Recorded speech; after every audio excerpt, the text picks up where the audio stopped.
Baik, selamat siang Bapak Ibu. Jam sudah menunjukkan jam 2:01. Hari ini topik kita adalah financial check-up pribadi dan usaha yang akan dibawakan oleh Dr. Dwi Wulandari, SEMM CFP, sebagai Associate Professor dan Certified Financial Planner.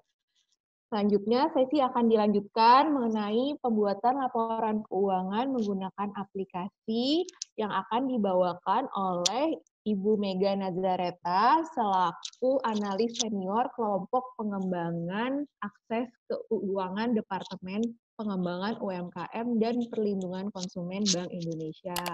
Terima kasih Bapak Ibu yang sudah bersedia untuk bergabung di sesi webinar kita siang hari ini. Selanjutnya kita akan mulai dengan sesi pertama, yaitu financial check-up pribadi dan usaha. Untuk slide-nya, profilnya Ibu Ulan, boleh tolong ditampilkan?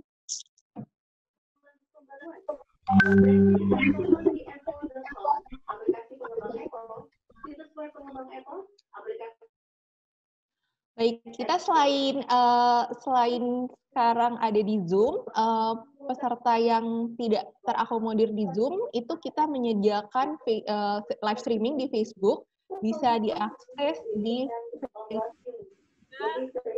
Smesco Indonesia.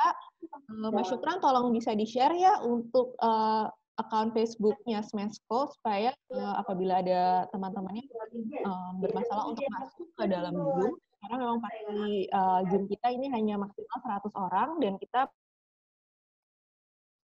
first come, first serve. Jadi apabila sudah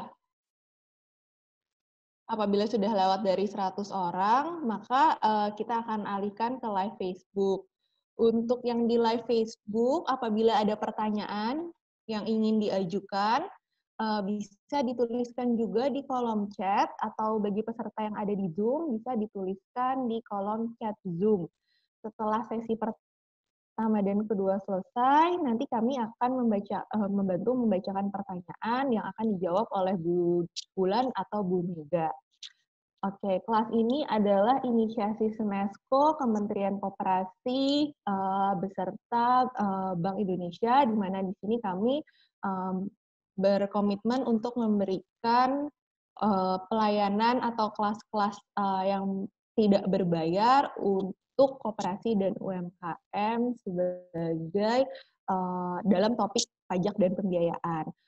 Untuk hari ini kita untuk mendukung program pembiayaan atau mendukung akses kemudahan untuk UMKM mendapatkan pembiayaan, seringkali dibutuhkan yang namanya laporan keuangan.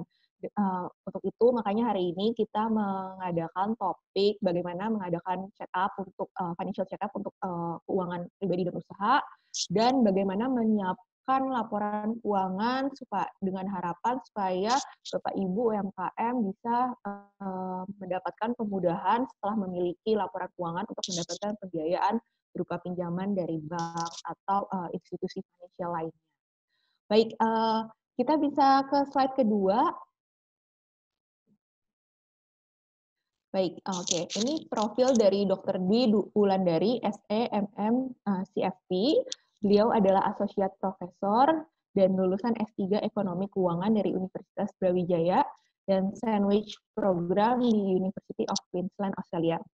Beliau juga merupakan Certified Financial Planner dari Financial Planning Standards Board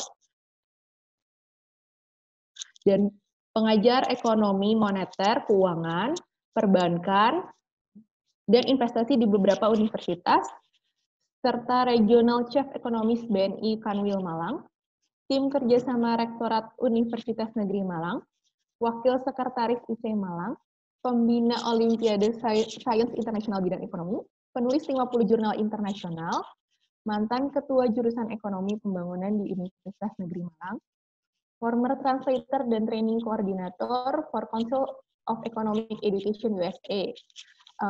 Instagram dan nomor telepon Bulan bisa terlihat di slide. Jadi Bulan ini memang terbiasa untuk memberikan pelatihan-pelatihan baik kepada perusahaan-perusahaan ya Bu ya, dalam hal financial planning seperti itu. Baik, untuk waktu dan tempat, saya persilahkan Bulan. Sebentar. Oke, sudah ya? Oke, tadi masih di Oke, terima mute ya? kasih Mbak Ilona Oke. kesempatannya. Assalamualaikum warahmatullahi wabarakatuh. Selamat siang, salam sejahtera untuk kita semua. Senang sekali bisa ketemu teman-teman di sesi siang ya, Jumat siang, di mana sesi hari ini merupakan lanjutan dari sesi yang minggu lalu. Nah, salah satu yang paling penting yang kita pelajari di minggu lalu itu adalah seorang pengusaha, terutama pengusaha di skala UMKM gitu ya, dia harus bisa memisahkan keuangan pribadi sama keuangan usaha. Boleh ke slide selanjutnya, Mbak Ilana? Nah, ini minggu lalu sudah kita bahas nih, tangga-tangga ini. Nah, jadi begini teman-teman ya, mungkin teman-teman masih ingat, jadi supaya perencanaan keuangan itu sama-sama enak gitu ya antara pribadi dan usaha, kita pisahkan sehingga mau tidak mau seorang pengusaha harus bikin dua perencanaan. Karena yang satu adalah untuk memajukan usahanya supaya bisa berkembang, yang satu lagi untuk tanggung jawabnya pada keluarga. Karena gimana-gimana kita bikin usaha kan salah satunya tujuannya bisa bertanggung jawab sama keluarga kita. Nah, makanya harus ada dua perencanaan. Nah, siang ini kita akan bahas gimana sih kita ngecek bahwa kita itu sudah sehat keuangan secara pribadi maupun secara usaha. Nah, dua-duanya harus dicek. Kenapa? Karena ketika kita memulai bisnis ya, bisnis kecil terutama, ujung tombak itu biasanya ada di pengusahanya. Jadi kan ini bukan perusahaan multinasional yang ibaratnya banyak kepala gitu ya. Nah, rata-rata kalau usaha kecil itu kan ujung tombaknya ada di pengusahanya. Nah, ketika pengusahanya kondisi keuangan pribadinya aja nggak sehat, bagaimana dia bisa punya energi atau pemikiran untuk bisa ekspansi usaha? Susah kan ya? Jadi karena apa sih? Karena kesehatan keuangan itu pengaruhnya bisa ke kesehatan mental, kesehatan jiwa. Dan kalau kita sehat keuangan, biasanya ide-ide baru itu muncul. Dan munculnya itu cepat gitu ya. Nah, jadi kita bisa keep up sama pasar. Nah, makanya yang pertama saya sampaikan di sini adalah perencanaan keuangan pribadi dulu dan check up-nya. Lalu yang kedua nanti bagaimana kita check up usaha. Simpel-simpel dulu ya. Nah, nanti di sesi kedua sama Mbak Mega nanti adalah untuk belajar ngisi, bikin laporan keuangan melalui aplikasi Siapik. Karena kalau udah bisa nih ya, udah bisa bikin aplikasi, hasil-hasil ini tinggal ada aja, tinggal lihat angkanya, saya udah sehat belum? Kalau belum sehat, harus saya sehatkan. Jadi ibarat kita nih ya, gula darah gitu ya kan kita cek nih setiap tahun misalnya. Kenapa? Karena bisa jadi kita ngerasa baik-baik aja, tiba-tiba kolaps. Nah, ternyata begitu kolaps, dilihat, oh iya ya, ternyata saya nggak sehat. Tapi kalau kita check up, nah begitu kita cek, ada masalah nih, saya benerin dulu. Jadi biar nggak tiba-tiba kolaps ya. Kalau teman-teman ingat, minggu lalu kita udah bahas nih tangga ini. Kalau keuangan pribadi itu apa aja sih step-stepnya? Ingat bahwa kalau tangga, kalau bisa jangan dilompatin gitu ya. Tangga itu diikutin satu persatu. Karena kalau salah satu dilompatin, takutnya tiba-tiba jatuh, nyungsep gitu. Nah, jadi yang pertama kemarin kita lihat dana darurat, kita lihat sudah ada proteksi belum, kita lihat ada investasi gitu ya. Jadi kalau dana darurat udah nih, proteksi udah punya. Oke nih masih ada sisa duit, kita investasikan supaya ada passive income. Nah, lalu kita juga bikin nih dana pensiun, lalu kita juga ngitung waris. Jangan sampai warisan yang kita kasih ke anak-anak kita justru jadi beban. Karena anak-anak kita harus bayar pajak yang gede, yang ternyata dia juga nggak punya duitnya, gitu ya. Karena ini sering terjadi. Nah, terus kita juga bicara tentang pajak. Nah, jadi tangga-tangganya jangan dilewati. Nah, ini sebenarnya mengingatkan aja ya atas sesi yang minggu lalu. Karena minggu lalu udah. Nah, sekarang mari kita mulai financial check up. Boleh next slide? Nah, financial check up pribadi dulu ya. Jadi sehat pengusahanya, menyehatkan UMKM-nya bisa jadi lebih mudah gitu ya kalau kitanya sebagai pengusaha yang menginisiasi UMKM ini sehat. Jadi yang pertama kemarin harus tahu dulu aset gitu ya. Aset dibagi 3, ada yang kas atau setara kas, jadi liquid ya kalau bayar apa-apa bisa cepat. Yang kedua adalah aset pakai, aset pribadi. Jadi kalau rumah itu hanya untuk tempat tinggal, mobil dipakai itu namanya aset pakai ya. Rata-rata nilainya biasanya terdepresiasi. Jadi kita jangan terlalu banyak fokus di situ. Kecuali rumah nilainya naik, tapi kan itu kita tempati ya. Ya kali kalau tiba-tiba bangkrut terus tiba-tiba main jual rumah gitu aja. Karena ini untuk aset yang kita tempati gitu ya. Terus next adalah aset investasi. Di sini porsinya harus semakin besar, terutama mendekati usia pensiun. Nah, jadi macam-macam nih, saham reksadana, rumah kontrakan, sawah yang disewakan, macam-macam gitu ya. Terus teman-teman ngitung lagi hutang berapa. Jadi mulai ngitung-ngitung nih. Ini secara pribadi dulu ya. Aset saya berapa, komposisinya bagaimana, lalu hutangnya berapa gitu ya. Hutang bisa kita bagi dua, yang jangka pendek gitu ya, seperti hutang kartu kredit, Tupperware, dan yang lain-lain, spray, macam-macam itu. Yang kedua, hutang jangka panjang, yang KPR. Nah, habis tahu aset dan tahu hutang, kita akan tahu namanya nilai kekayaan bersih. Aset dikurangi sama utang. Kalau bisa, memang harus lebih banyak asetnya. Nanti kita lihat ya, hitung-hitungannya dibilang sehat itu bagaimana. Nah, itu dari satu sisi, dari sisi neraca ya. Kalau dari sisi yang satunya adalah kita bicara tentang masalah cash flow. Jadi, duit yang masuk ke kita itu berapa aja? Ingat kemarin ya, jadi pengusaha itu pisahkan uang usaha sama uang pribadi. Jadi saran saya, misalnya nih tanggal 1 atau tanggal 25, jangan lupa bayar diri sendiri. Gitu ya. Kenapa? Karena biar pisah. Kalau nggak bisa, kita bingung. Bayar SPP anak, ngambil uang di laci. Padahal uang di laci tadi adalah untuk bayar supplier misalnya. Jadi kalau kecampur-campur, malah kita nggak bisa ngecek nih, sehat atau enggak keuangan saya.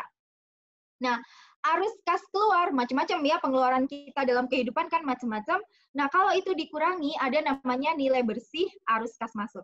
Nah, selama teman-teman udah paham ini, jadi udah paham aset dan macam-macamnya, komposisinya, paham hutang, tahu nih nilai kekayaan bersihnya berapa. Terus habis gitu tahu arus kas masuk, arus kas keluar, dan tahu nilai bersih arus kas masuk.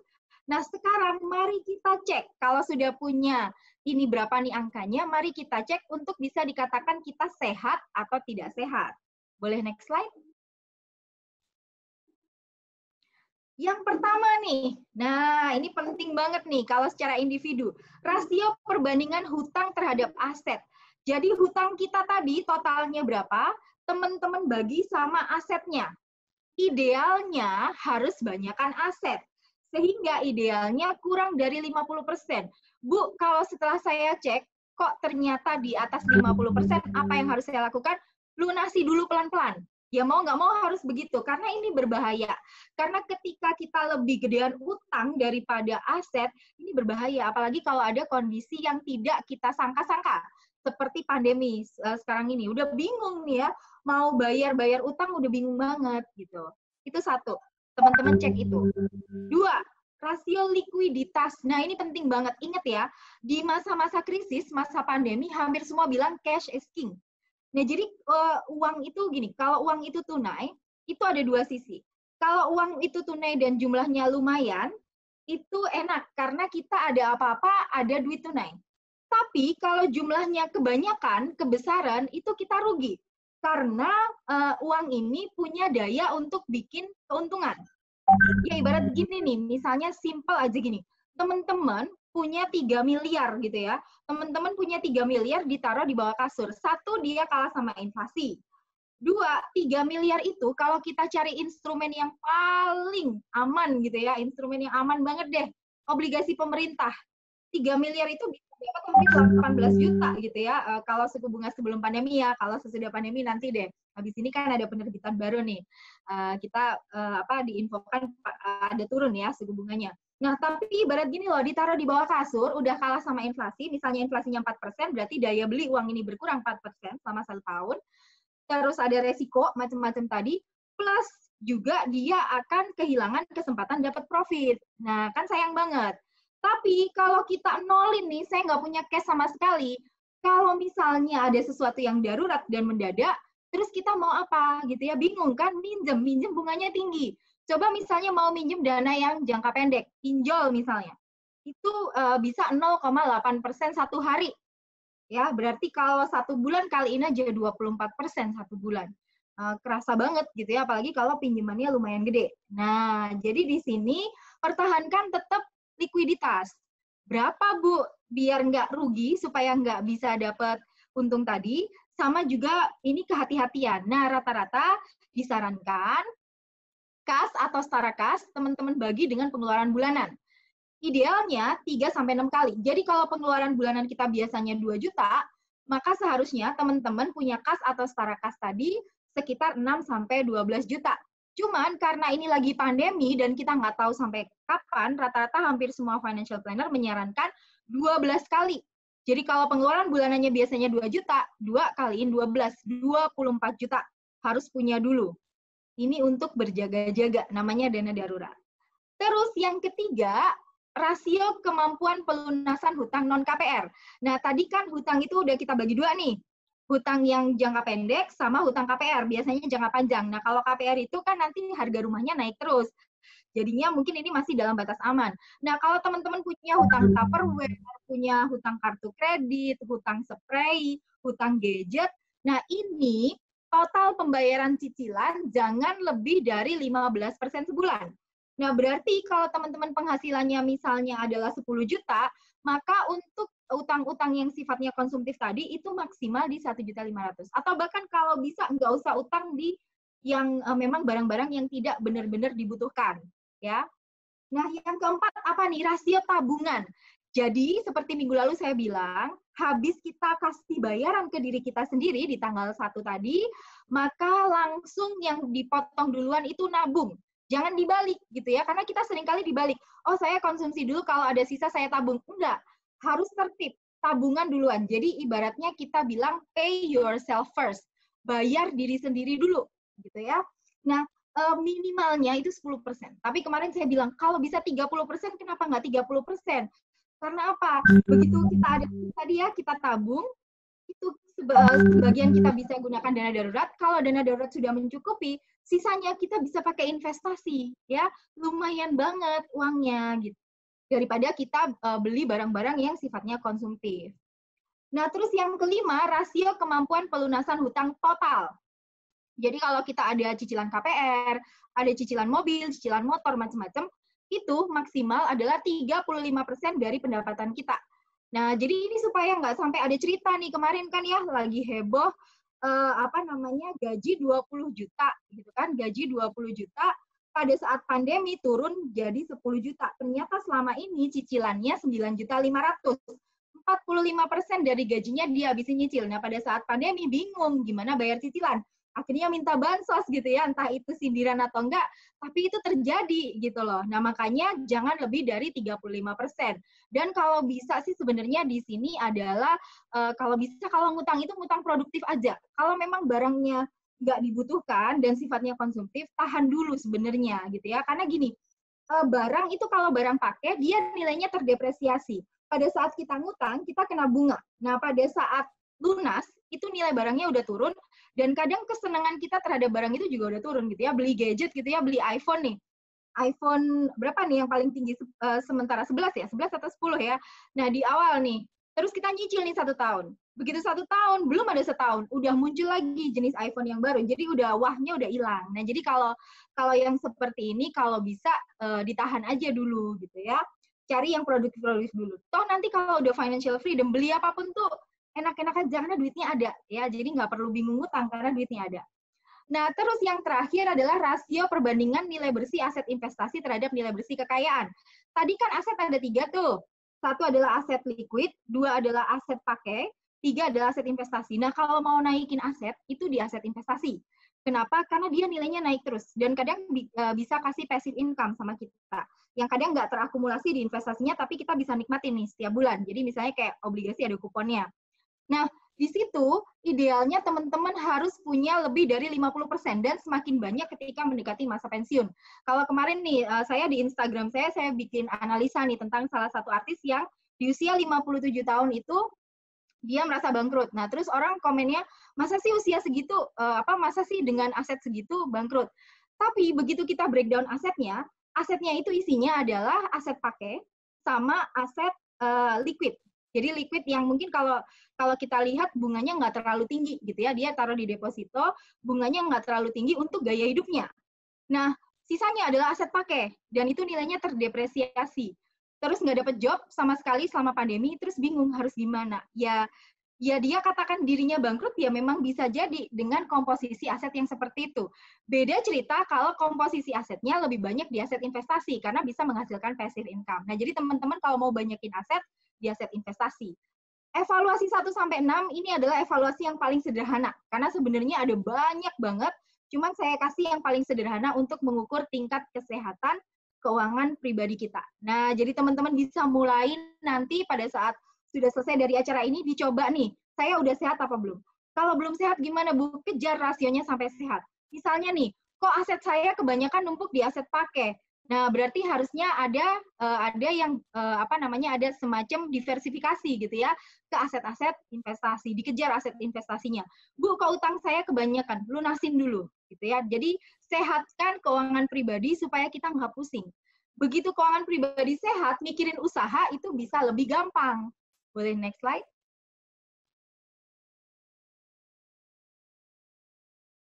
Mas Syukron, boleh next slide ya. Nah, habis dievaluasi ya ini ya. Setelah menghitung rasio-rasio, bisa kelihatan nih tadi dana darurat sudah cukup belum? Lihat dari rasio likuiditas. Tingkat hutang gimana? Mampu bayar nggak? Kebanyakan hutang konsumtif nggak? Diversifikasi asetnya gimana?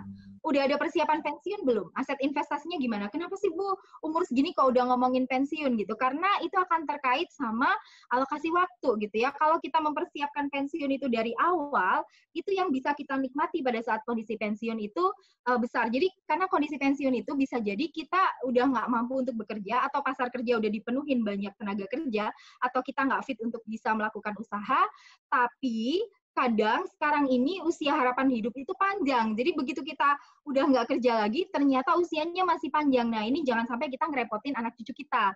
Kalau bisa kita udah punya dana pensiun gitu ya. Jadi evaluasi, monggo nanti ketika sudah pulang ke rumah mulai nih dievaluasi. Kalau misalnya ada yang belum sehat, dikejar. Nah, begitu ini selesai, sehat, yuk kita mengevaluasi perusahaan, gitu ya, mengevaluasi usaha kita. Boleh next slide?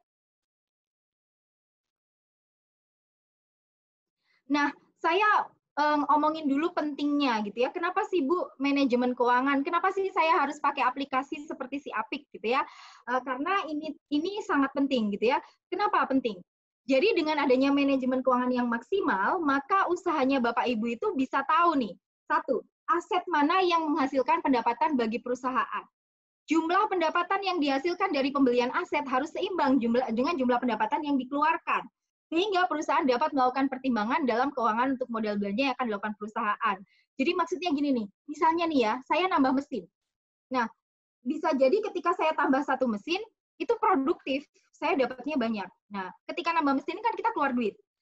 Nambah mesin kedua, loh, kok ternyata malah turun. Nah, makanya dihitung gitu ya. Kalau dalam ekonomi, mungkin minggu lalu sudah saya jelaskan, kita mengenal namanya law of diminishing marginal productivity. Jadi kadang kita nambah faktor produksi, salah satu faktor produksi kita tambah, kok malah hasilnya turun. Karena memang faktor produksi yang lain nggak ditambah gitu. Nah, jadi untuk apa kita keluar duit banyak kalau ternyata tidak membawa kemajuan bagi usaha. Nah, makanya teman-teman penting nih tahu nih, oh mana ya kalau saya beli aset ini, mana yang akan meningkatkan pendapatan perusahaan saya. Boleh next slide? Nah, kalau perusahaan itu manajemennya baik, arus kasnya bisa dikelola dengan baik. Jadi nggak akan nih ada cerita perusahaan itu nggak punya kas yang cukup bayar sewa, asuransi, telepon, gaji gitu ya. Jadi kita bisa bandingin nih, kan kalau kita jualan biasanya orang kan kadang ngutang ke kita, tapi kita juga ngutang ke supplier. Nah ini harus di match nih, kita harus tahu gitu. Kapan kita dapat dari piutang kita, kapan kita bisa lunasi ke supplier. Karena kalau enggak, nanti nama kita buruk loh. Kalau misalnya kita udah jatuh tempo ke supplier ternyata kok nggak bayar-bayar. Karena ini sering terjadi, kenapa? Karena nggak ada manajemen keuangan, nggak dilihat nih, mana utang kita yang jatuh tempo, mana piutang yang jatuh tempo, nggak di-match-kan. Boleh next slide? Nah, manajemen keuangan itu juga bisa bantu kita supaya biaya kita tetap rendah gitu ya. Dan cara untuk merendahkan biaya itu banyak. Cuman kita harus tahu dulu di mana sih kita boros banget biaya. Nah, misalnya nih kalau yang saya lihat karena saya usahanya kos-kosan nih ya. Nah, kadang nih kalau kos-kosan tuh kita bisa bikin listrik itu jadi fixed cost, biaya tetap gitu ya. Jadi kita pasang listrik yang gede banget, misalnya kamarnya ada 30 atau 40 gitu ya, kita pasang listrik yang gede banget, yang ibarat ada anak kos, nggak ada anak kos tuh biaya fixnya udah gede. Atau kita bisa melakukan misalnya dengan sistem lain gitu ya. Jadi kita bikin dia jadi lebih banyak variable cost, bukan banyak di fixed cost. Misalnya dia dibikin per lantai atau dia bahkan bisa dikonekkan per kamar gitu ya. Jadi kalau nggak ada anak kosnya, nggak dipakai, bayarnya jadi nggak mahal. Nah itu banyak dilakukan. Cuman kita harus tahu dulu nih, di mana nih kadang kita boros di fixed cost tadi. Karena kalau kondisi pandemi ini misalnya ya, banyak bisnis kita yang macet, tapi kalau fixed cost harus bayar terus, nah ini kan juga berat gitu.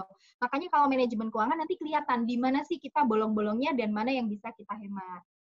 Next slide.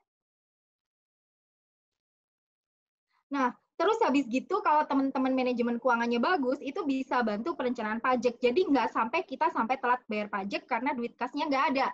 Udah ditata nih, bayar pajak harus tanggal segini, bayar ini harus tanggal segini. Jadi semua udah ditata dengan baik gitu. Next slide. Nah, terus apa sih biasanya untuk ngecek kesehatan? Kan tadi ngecek kesehatan pribadi ada nih rasio-rasionya. Nah, sebenarnya rasio keuangan tuh banyak banget gitu ya. Jadi kalau saya dulu tuh sampai S1 itu khusus skripsinya itu isinya semua rasio keuangan gitu ya untuk perusahaan. Kalau S2, S3 itu khusus saham. Jadi benar-benar dibahas total. Nah, sebenarnya kalau untuk usaha kecil gitu ya, kita cari yang penting-penting aja, yang kira-kira kalau kita nanti cari pinjaman nih keluar misalnya, itu orang yang mau ngasih duit ke kita itu lihat apa sih dari kita. Nah, kalau kita bicara teori sebenarnya yang paling penting itu ada 4 rasio kan ya. Jadi rasio profitabilitas. Jadi bagaimana sih perusahaan kita itu menghasilkan laba? Mampu nggak sih gitu. 2, likuiditas. Mampu nggak kita memenuhi kewajiban jangka pendek? 3, solvabilitas. Mampu nggak kita memenuhi semua kewajiban jangka panjang maupun jangka pendek kalau perusahaan kita ditutup, dilikuidasi. Terus aktivitas. Jadi mana aktivitas yang produktif dan mana yang kurang produktif. Nah, boleh next slide. Nah, ini saya carikan yang paling utama aja deh gitu ya, yang gampang-gampang. Sebenarnya ada banyak ya, tapi yang paling utama itu kita perhatikan biasanya 3 rasio. Nah, paling tidak di kelas dasar gitu ya, itu kita perhatikan 3 rasio. Next, boleh? Oke. Nah, pertama adalah debt to equity ratio. Jadi, total utang dibandingkan dengan total modal di periode yang sama. Jadi, hampir semua usaha itu pasti punya utang ya. Rata-rata jarang loh kita punya usaha benar-benar bebas utang. Nah, paling tidak misalnya ada utang sama supplier atau memang modelnya dari awal pinjam gitu ya. Nah, cuman utang itu semakin tinggi total utang dan semakin tinggi debt to equity ratio, resiko bagi investor semakin tinggi gitu. Jadi maksudnya gini, misalnya teman-teman punya usaha lalu datang ke salah satu lembaga pembiayaan. Pak, mau nggak Bapak berinvestasi di usaha saya? Nah, ini dilihat nih, loh kok ini usaha antara utang sama modal yang punya itu lebih gede utang, berarti kemajuan usahanya itu dibangun dasar utang. Nah, bagaimana nih kalau misalnya ekonomi bergejolak seperti sekarang ya, pasar bergejolak, ada pandemi, terus dia nggak bisa bayar utang dong. Nah, jadi kalau ini tinggi, kita harus berhati-hati. Kalau bisa ya, ini di angka rendah gitu ya. Jadi memang nggak ada patokan, cuman kita ngelihatnya kalau bisa lebih gede modal daripada utang. Mau nanam dana itu udah agak yakin gitu ya. Oh iya ya, ini udah bagus nih perusahaannya. Paling tidak pemiliknya juga nyetor modal dengan jumlah yang lebih tinggi daripada utang. Karena kalau dibangun sama utang itu berat gitu ya. Boleh next slide. Nah, yang kedua yang kita lihat itu adalah current ratio. Jadi current ratio itu rasio lancar. Jadi apakah aktiva-aktiva lancar kita atas satu periode tadi ketika dibagi sama utang jangka pendek itu bagaimana nih jumlahnya. Jadi current ratio ini digunakan untuk melihat kemampuan untuk membayar kewajiban jangka pendek lewat aset-asetnya. Jadi ini paling cepat nih kalau kita mau lihat perusahaan itu sehat atau tidak, itu kita lihat current rasionya. Nah, jadi kalau semakin besar current rasionya, jadi aktiva lancarnya itu gede, sebenarnya usahanya kan sehat karena setiap kali dia ada utang dia bisa nutupin. Jadi kalau current rasio itu di bawah 1, itu sebenarnya si perusahaan itu kekurangan uang tunai. Nah, jadi teman-teman nanti hitung nih ya, aktiva lancarnya berapa, kewajiban jangka pendeknya berapa. Kalau bisa ya harus di atas 1 gitu ya. Kalau di bawah 1, itu kemungkinan nggak bisa bayar utang, apalagi di kondisi seperti ini. Cuman ingat, saya tadi bilang nih, likuiditas itu suka berbanding terbalik sama profitabilitas. Kalau duit tunai kita kebanyakan di atas 3, itu kita rugi karena duit kita tadi sebenarnya punya potensi untuk bikin profit gitu ya. Jadi pengusaha itu harus ngambil tengahnya. Terlalu masif juga ngeri, tapi kalau terlalu slow juga nanti usahanya nggak berkembang gitu ya. Sayang kalau terlalu banyak dana menganggur di perusahaan. Nah, jadi ini adalah rasio kedua. Nah, rasio terakhir, next slide, yang dilihat kalau misalnya ada investor mau investasi, itu biasanya adalah net profit margin. Nah, jadi kan kadang gini nih, kita punya usaha, terus kita udah tahu nih revenue atau pendapatan kotor. Wah, kok tinggi ya? Gitu ya. Belum tentu loh ya, kalau pendapatan kotornya tinggi itu keuntungannya tinggi.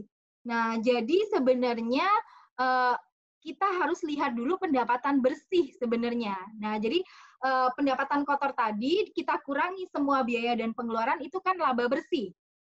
Lalu kita bagi lagi sama pendapatan kotor, yaitu harga dikali jumlah barang yang sudah terjual. Nah, sebenarnya menunjukkan apa sih net profit margin ini? Net profit margin itu menunjukkan berapa persen keuntungan yang diperoleh perusahaan dalam upaya mengelola tingkat pertumbuhan penjualan gitu ya. Jadi bisa kelihatan nih perusahaannya efisien atau tidak efisien. Manajemennya pinter atau tidak pinter. Cuman teman-teman harus hati-hati di sini karena beda industri atau beda jenis usaha itu karakter net profit marginnya beda. Contoh nih, misalnya kalau usahanya pulsa gitu ya dibandingkan sama usaha restoran. Kalau pulsa itu memang kecil net profit marginnya kalau dibanding sama restoran gitu ya. Nah, jadi sebenarnya net profit margin itu kita juga kemarin ya minggu lalu saya udah bilang tuh, kita tuh harus melihat juga karakteristik bisnis kita itu ada di jenis bisnis yang bagaimana gitu ya. Jadi net profit margin ini untuk menilai apa suatu perusahaan itu efisien dan manajemennya baik atau tidak. Cuman kita harus lihat lagi jenis usahanya. Usaha dengan net profit margin rendah itu belum tentu nggak sehat. Karena memang ada yang seperti itu. Nah, kalau Bapak dan Ibu tipe usahanya adalah net profit marginnya rendah, itu kita lihatnya di volume penjualan. Ibarat bahasanya, nggak apa-apa nih untungnya dikit-dikit, tapi jualannya muter terus gitu ya. Tapi tetap untung ya, jangan sampai kalau jualan itu sampai jual rugi. Nah, ngapain? Ibarat gini loh ya, kita kerja itu kita kehilangan waktu, kita kehilangan energi. Nah, kalau kerja kehilangan waktu energi tapi malah rugi, ya mending nggak kerja. Itu kita pakai prinsip opportunity cost aja, gampang gitu ya. Nah, jadi usaha dengan net profit margin rendah itu harus volume penjualannya besar. Kalau misalnya investor diminta investasi, oh nggak apa-apa nih bisnis memang net profit marginnya karakteristiknya emang kecil gitu ya, cari untungnya kecil, tapi perputarannya tinggi, itu nggak apa-apa gitu. Nah, jadi 3 rasio itu kita gunakan untuk mengecek kesehatan dari usaha kita. Ini yang paling simple aja gitu ya.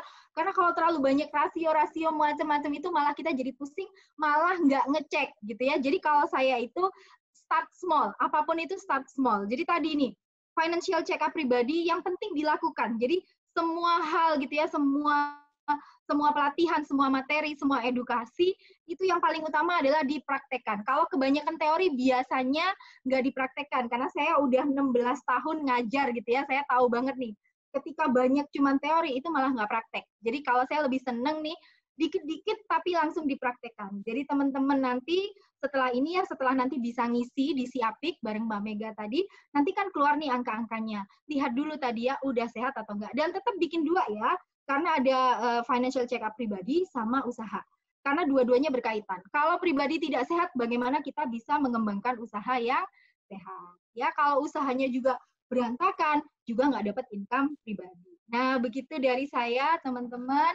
Terima kasih banyak. Nanti kita lanjutkan di tanya jawab ya. Terima kasih atas perhatiannya. Wassalamualaikum warahmatullahi wabarakatuh. Baik, terima kasih banyak Bu Wulan atas pemaparannya terkait financial check up nih. Jadi setelah ini kita akan beralih ke aplikasi di pembuatan laporan keuangan, di mana setelah mengisi aplikasi, setelah Bapak Ibu mendownload dan mulai membuat laporan keuangan, itu mulai bisa mempraktekkan ya Bu Wulan ya teori-teori terhadap rasio tadi dan mulai melakukan check up masing-masing nih, self check up untuk usaha maupun keuangan pribadinya. Seperti itu ya Bu ya.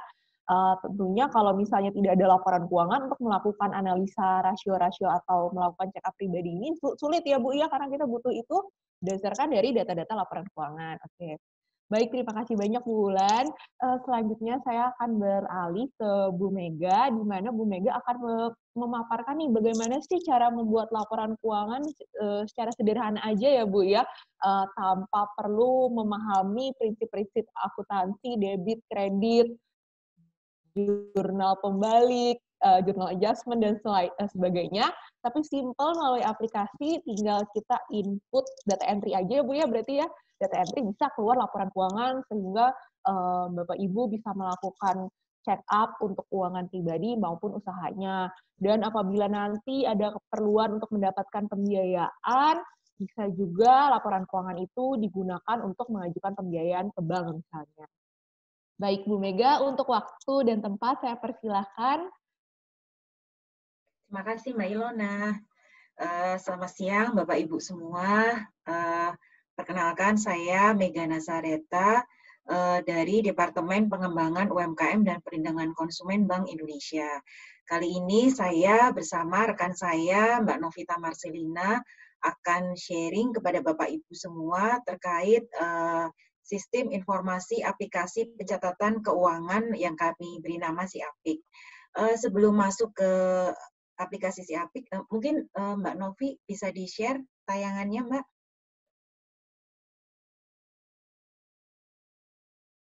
Ya, jadi Bank Indonesia, terutama kami dari Departemen Pengembangan UMKM dan Perlindungan Konsumen, mengembangkan suatu sistem informasi aplikasi pencatatan informasi keuangan yang kami beri nama SIAPIK. Mungkin sedikit ya, sebelum nanti kita belajar lebih detailnya tentang apa itu SIAPIK dengan Mbak Novi, saya ingin sedikit memberikan gambaran kepada Bapak Ibu, kenapa sih Bank Indonesia sangat concern dengan pengembangan UMKM. Kita bisa langsung ke slide 4 ya, Mbak Novi.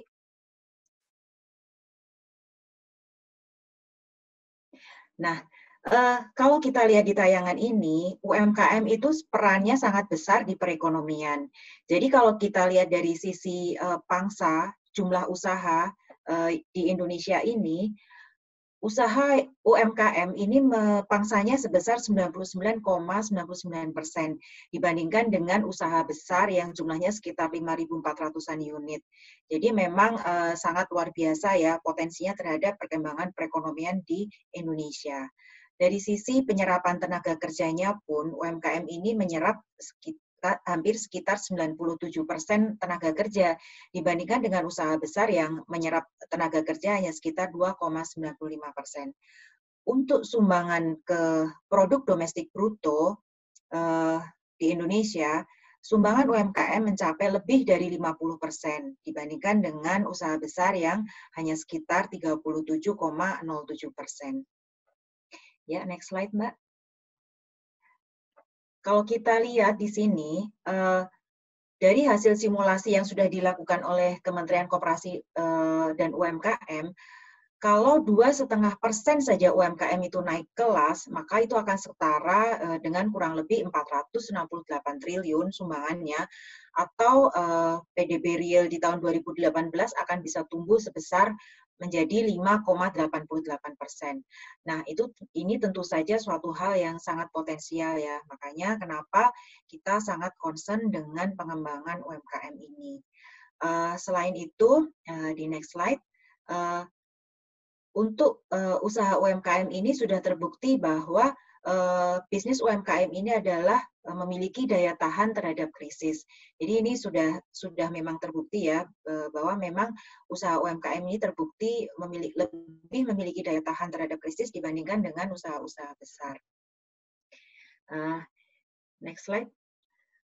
Nah, tetapi disadari juga bahwa untuk pengembangan UMKM ini tidaklah mudah. Banyak tantangan yang terutama tantangannya ini adalah pada akses pasar dan pembiayaan. Kita langsung ke slide selanjutnya, Mbak Novi. Nah, sebenarnya permasalahan utama yang dihadapi oleh UMKM adalah permasalahan pengelolaan keuangan UMKM. Makanya pas banget ketika Mbak Wulan tadi menyampaikan gimana sih caranya supaya sehat secara keuangan. Itu benar-benar sesuatu yang meaningful banget ya buat UMKM.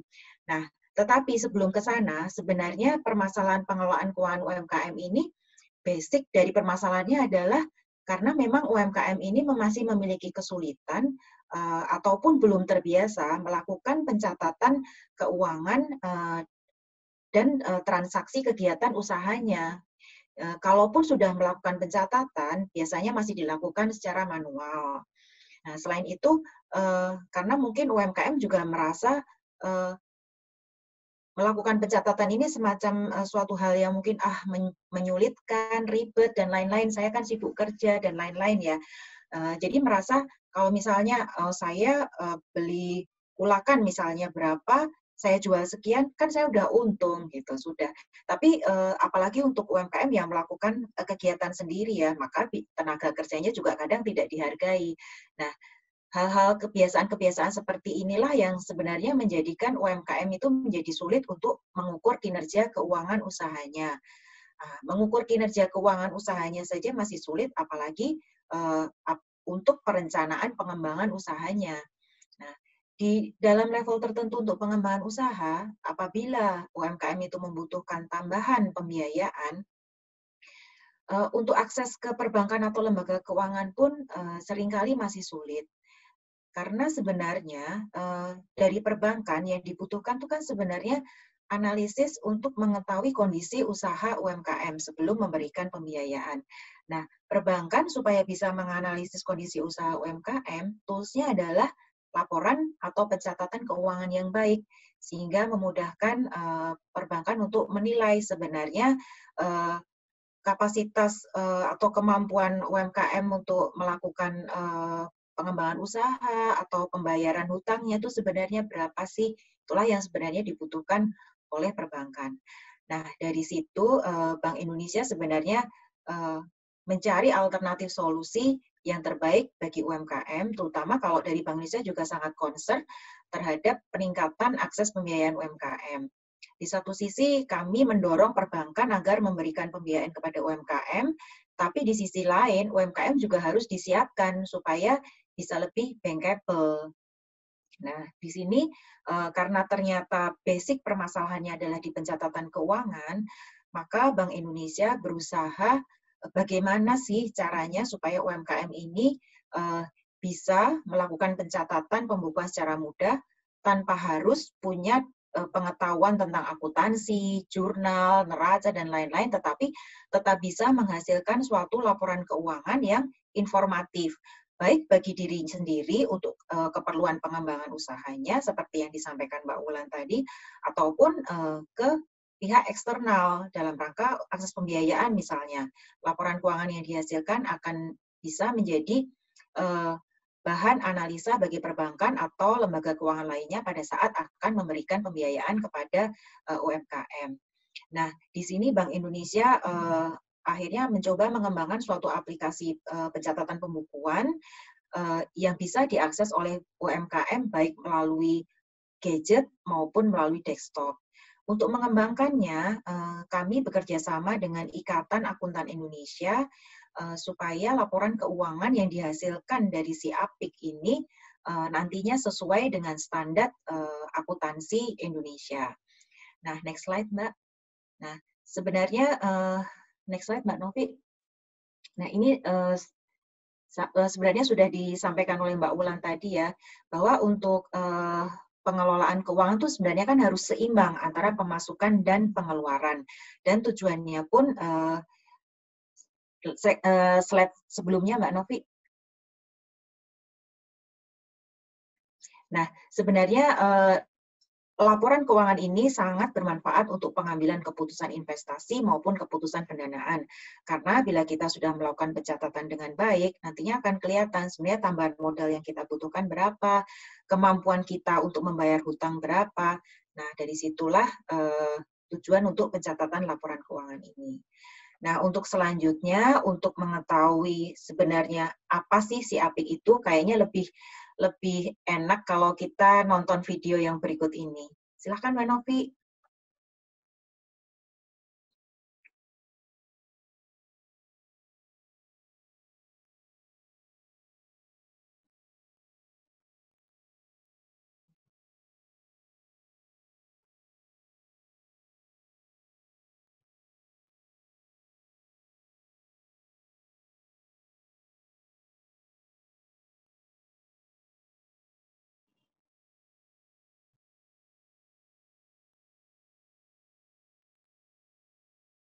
Semoga bisa diputar ya videonya di sini.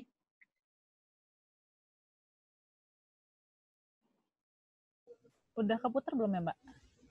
Belum muncul di layar. Bentar ya.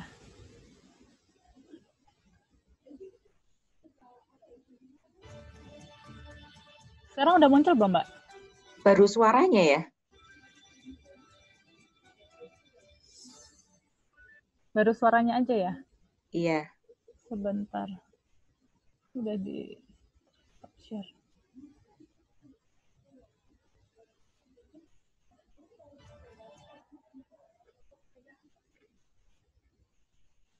Sambil menunggu videonya diputar, Bapak Ibu, kalau ada yang belum mendownload si Apik, bisa buka di Play Store untuk Android ya. Ketik aja si Apik, nanti bisa di-download di situ. Setelah ini Mbak Novita akan menyampaikan tentang teknis penggunaan si Apik.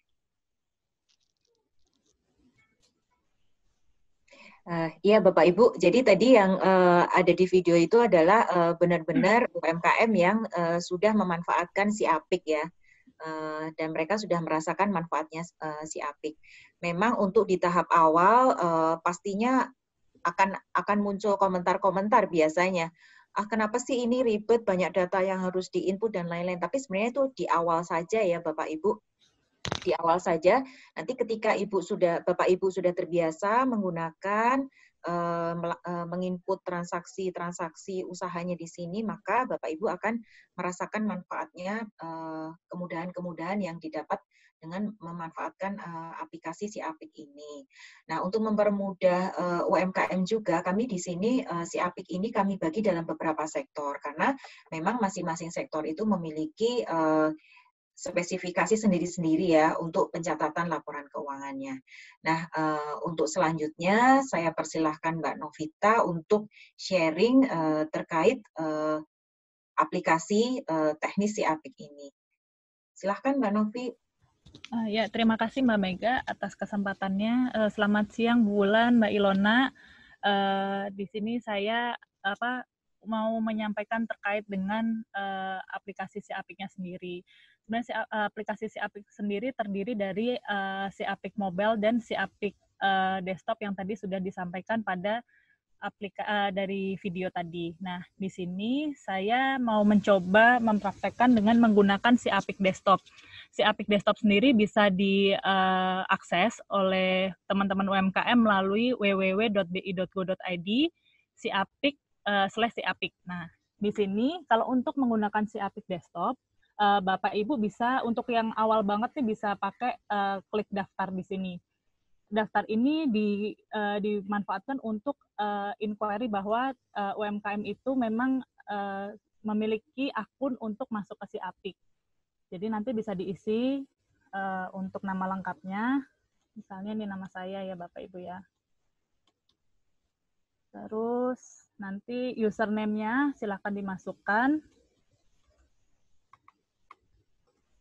alamat emailnya,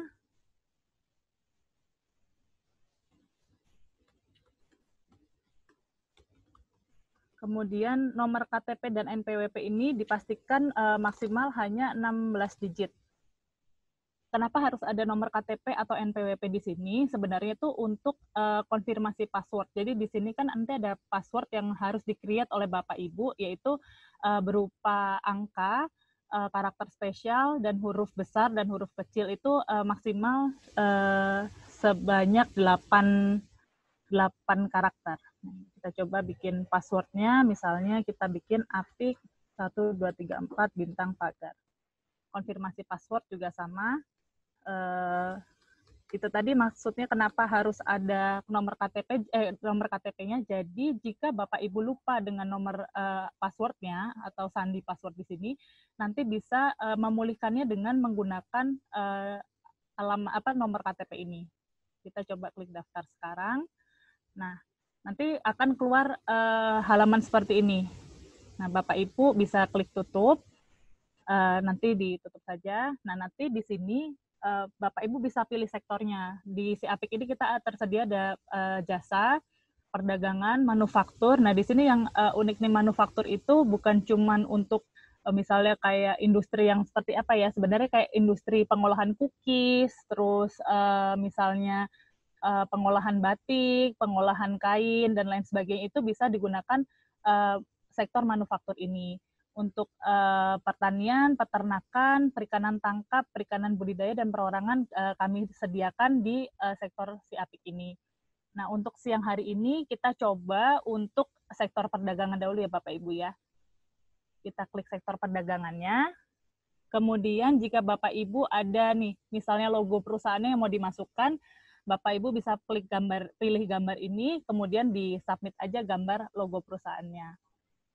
Selanjutnya yaitu masukkan data-data untuk usahanya. Untuk awalnya itu adalah data badan usaha. Misalnya di sini kita gunakan UD Mekarjaya gitu ya. Terus alamat badan usaha, di sini ditulis alamat jalannya misalnya MH Tamrin. Nah, di sini kami sudah siapkan, nah ini perbedaan antara si Apik Mobile dan si Apik Desktop untuk saat ini. Kalau di si Apik Mobile, Bapak Ibu hanya mengisi free text di alamat badan usaha ini. Jadi misalnya sekarang Bapak Ibu lagi buka si Apik Mobile, pasti akan berbeda tampilannya. Namun kedepannya kami akan kembangkan sama dengan si Apik Desktop ini dengan menyediakan drop down list seperti ini, misalnya provinsinya. Terus provinsinya DKI Jakarta, kabupatennya kita bisa pilih misalnya Jakarta Pusat, kemudian kecamatannya kita bisa pilih misalnya Gambir, kelurahannya juga kita pilih. Ini sudah kita sediakan untuk si Apik Desktop, tapi kalau untuk si Apik Mobile masih berupa free text ya Bapak Ibu ya. Nomor telepon bisa diisikan, nomor handphone atau nomor telepon tokonya atau nomor telepon tempat usahanya, seperti itu. Faksimile jika punya boleh diisikan, email juga misalnya memiliki email bisa diisikan. Kemudian website jika memiliki mohon diisikan. Nah, nama pemilik harus diisikan ya. Deskripsi usaha ini, deskripsi tentang usaha Bapak Ibu, apa misalnya kan tadi sektornya perdagangan, misalnya perdagangannya apa, kita pilih misalnya tulis toko kelontong. Di sini kita juga harus memasukkan nomor KTP sebanyak 16 digit maksimal. Di sini sudah ya Bapak Ibu ya, mari kita klik selanjutnya. Nah, karena bulan ini kita bulan Juni, terus tahunnya 2020, mari kita coba masukkan di bulan Juni ya Bapak Ibu ya, kita simpan. Kita tutup, nanti akan keluar di di halaman utamanya, itu nanti ada usahanya. Kenapa di sini ada tanda tambah di daftar usaha? Karena misalnya Bapak Ibu memiliki berbagai usaha, misalnya usahanya tidak cuma toko kelontong, ternyata punya jasa las, atau misalnya punya peternakan lele, peternakan sapi, bisa ditambahkan dengan klik di tombol tambah ini. Sekarang kita coba dulu untuk yang UD Mekarjaya. Sebentar. Di sini ada beberapa menu ya Bapak Ibu ya. Di sini ada beranda, data, transaksi, laporan. Saat ini kita akan mencoba transaksi dulu ya. Kita coba transaksi dulu. Nanti kita pilih misalnya kita punya modal. Modalnya itu misalnya sebanyak 20 juta untuk modal uang. Sebenarnya modal di sini juga ada dua, kita sediakan modal uang atau modal barang. Misalnya Bapak Ibu dapat hibah gula 100 kilo dari Bulog, bisa langsung ditambahkan di modal barang. Tapi untuk contoh soal hari ini, kita coba gunakan untuk modal uang. Kita coba klik modal uang, kita masukkan jumlahnya. Misalnya Bapak Ibu punya modal 20 juta. Di metode pembayaran ini maksudnya gini, modal itu tersedia dalam bentuk tunai atau dalam bentuk di dalam tabungan. Kalau dalam tabungan Bapak Ibu bisa pilih transfer. Kali ini kita punya uangnya dalam bentuk tunai, terus kita bisa pilih tanggal transaksinya. Misalnya kita punya modal di tanggal 2 Juni yang lalu. Nah, di sini kita bisa lakukan simpan ya Bapak Ibu, langsung kita simpan. Di sini akan muncul jika transaksi itu berhasil disimpan di server Bank Indonesia, maka akan muncul nih transaksi Anda berhasil sebesar 20 juta untuk modal. Kita lihat transaksi. Di sini ada histori transaksinya Bapak Ibu. Jadi misalnya nanti transaksinya sudah banyak, mau dilakukan ubah atau hapus di sini juga bisa. Namun kalau misalnya untuk hapus adalah dari tanggal terakhir terlebih dahulu. Seperti itu. Kemudian Bapak Ibu juga bisa menambahkan transaksi lagi. Ini kan tadi baru modal uang. Sekarang misalnya kita mau beli bahan persediaannya. Karena ini toko kelontong, kita beli bahan persediaannya. Kita klik pembelian bahan persediaan. Nah, di sini pembelian barang itu terbagi dua juga. Pembelian barang tunai atau pembelian barang kredit. Kenapa ada dua? Pembelian barang tunai itu dibayarkan langsung cash ke penjualnya. Tapi kalau untuk pembelian barang kredit, misalnya Bapak Ibu utang dulu nih, beli gula 100 kilo, dibayarnya 50 kilo, 50 kilonya nanti gitu. Jadi sekarang kita coba pilih yang pembelian barang tunai. Nah, di sini Bapak Ibu akan menemukan form seperti ini. Jika nanti Bapak Ibu diminta pilih pemasok, kenapa di sini kita harus ada pilih pemasok? Karena pada saat nanti untuk pembayaran yang tadi kita hutang, kita tahu nih, kita hutangnya di Bapak A, Bapak B, atau Bapak C. Makanya di sini kita harus pilih pemasok. Karena kita pengguna baru, kita tidak memiliki pemasok ya Bapak Ibu. Jadi kita klik tombol plus ini. Kita coba masukkan data si pemasoknya kita. Misalnya di sini Toko Ani, alamatnya Jalan Kayu Putih, Jakarta. Kemudian nomor teleponnya Bapak Ibu bisa diisikan atau tidak, monggo aja. Fax, email, website, contact person, ini juga opsional bisa diisikan atau tidak. Lalu Bapak Ibu bisa pilih simpan. Setelah Bapak pilih simpan, kenapa di sini belum muncul nih pilih pemasoknya setelah disimpan? Nanti Bapak Ibu bisa klik drop down list. Toko Ani yang tadi kita pilih tadi akan muncul di sini. Terus karena modalnya kita tadi punyanya tunai, jadi di sini kita pilih metode pembayarannya tunai. Namun demikian, di sini tersedia dari beberapa metode pembayaran. Misalnya ada transfer atau giro, monggo aja. Misalnya pas pada saat pelaksanaannya seperti apa ya Bapak Ibu. Kemudian tanggal transaksinya kita pilih misalnya 4 Juni 2020. Kemudian di sini ada drop down list pilih barang. Namun karena kita masih usaha baru, jadi belum bisa pilih barangnya. Nanti Bapak Ibu bisa klik tambah, isikan data-data barang yang Bapak Ibu tadi beli. Misalnya Bapak Ibu beli gula. Kategori barangnya di sini belum ada karena ini usaha baru. Jadi Bapak Ibu harus klik tambah di sini. Kategorinya misalnya sembako. Kita pilih simpan. Nanti pilih drop down list-nya lagi, sembako akan otomatis tersimpan di sini. Kemudian kita bisa pilih satuan barangnya. Di sini sudah di aplikasi secara default sudah terisi kilogram, liter, meter, atau pieces. Namun, jika Bapak Ibu tidak memiliki informasi ini di sini, misalnya dalam bentuk ton atau dan lain sebagainya, bisa pakai klik tambah di sini. Bisa ditambahkan satuan barangnya, misalnya ton. Simpan. Secara otomatis, ton tersebut akan tersimpan di aplikasi. Nah, karena kita beli gula, kita pilihnya yang kilogram dulu. Nah, di sini Bapak Ibu bisa isikan misalnya dari beli per kiloannya gulanya berapa, misalnya 14.500. Bapak Ibu nanti kepikirannya mau jualnya berapa nih? 17.000 misalnya. Kita simpan di sini. Kemudian Bapak Ibu bisa pilih barang yang tadi dibeli ya Bapak Ibu ya, gula.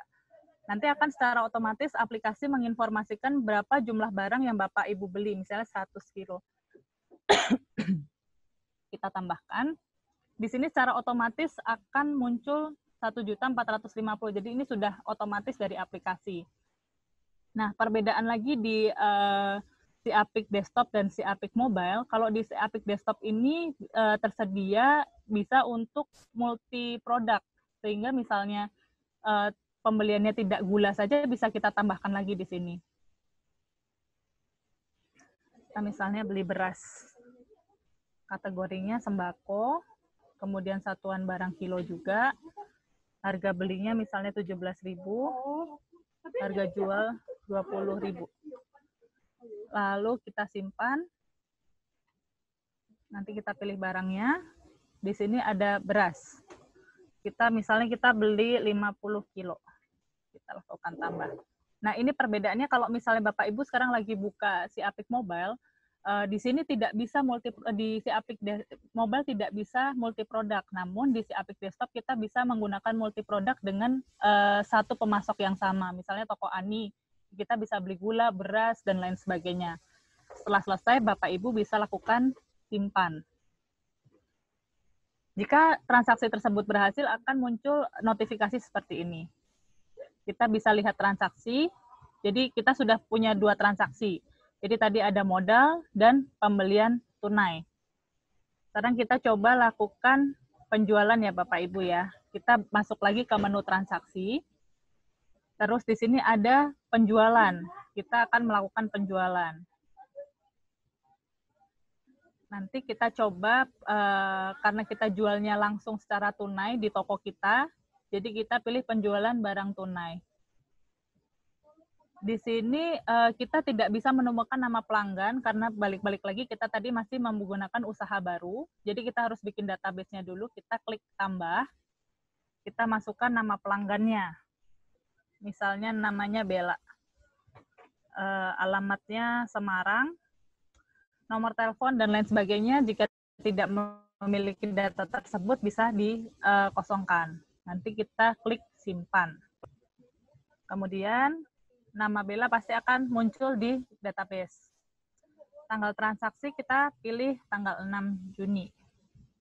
Kemudian apa saja yang dibeli sama pelanggan Bella ini ya Bapak Ibu ya. Di sini kita bisa pilih. Kenapa di sini kita tidak perlu menambahkan barang lagi? Karena pada saat membeli di pembeli tadi di toko Ani tadi, datanya itu sudah tersimpan di database punya Bapak Ibu, di tokonya Bapak Ibu. Jadi ini sudah terkoneksi dengan stok opnam milik Bapak Ibu. Jadi misalnya kita pilih stok gula 100. Kita pilih misalnya kita jualnya 20. Lalu kita klik tambah.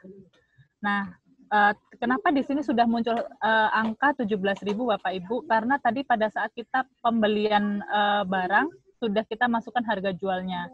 Namun jika terjadi perubahan harga, Bapak Ibu bisa melakukan perubahan harga di sini. Jadi kita misalnya jadi 20.000. Kita simpan. Nah, di sini kita bisa cetak faktur Bapak Ibu. Jadi ini perbedaannya lagi si Apik Mobile dan si Apik Desktop. Jika di si Apik Mobile belum tersedia cetak faktur untuk pembelian di kita ya Bapak Ibu ya. Jadi misalnya kita jual, Bapak Ibu kan butuh nota. Nah, ini si Apik Desktop ini sudah bisa dijadikan kayak point of sales. Jadi bisa dijadikan ngeluarin nota juga ini di sini. Jadi kita bisa cetak faktur di situ, kita bisa klik. Di sini Bapak Ibu bisa print langsung atau di ekspor ke PDF. Ini totalnya juga sama.